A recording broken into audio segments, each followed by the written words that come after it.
যারা চাঁদাবাজি করো, মস্তানি করো, আমি বুঝি না তারা কি জাতের লোক, গায়ের রক্তটা কিসের, মানুষের রক্ত না পশুর রক্ত? চাঁদাবাজি করতে যাও কি জন্যে? একটা মানুষ বহু টাকা বহু কষ্ট করে জমি জমা বিক্রি করে ব্যবসা করতেছে, সেখানে যাইয়া আমাদেরকে 2 লক্ষ টাকা দিতে হবে। চাঁদাবাজ এবং মাস্তান যারা চাঁদাবাজি করতে যাও, মানুষের কাছে খয়রাত চাও, ওই ভিক্ষা করে খাওয়া অনেক ভালো। মসজিদের সামনে এখন থাল নিয়ে বসে থাকো, যা আল্লাহর রাস্তায় খয়রাত দাও।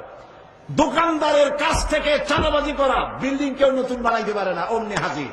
গলায় সোনার চেন, হাতে কতগুলা আংটি, তারপরে হাতে মোবাইল, গলায় সোনার চেন।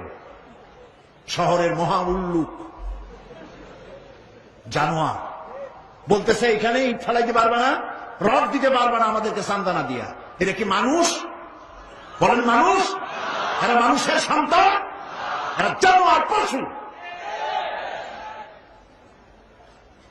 চাঁদাবাজ এবং মাস্তান সন্ত্রাসী, ইসলামে এদের কোন স্থান নাই।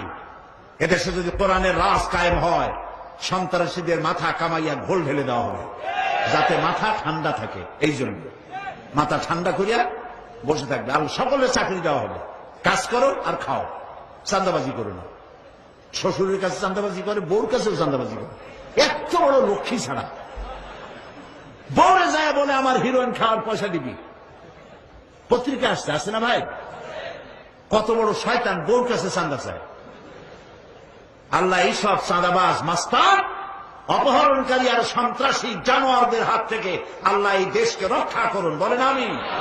চিল্লায় বলেন আমিন।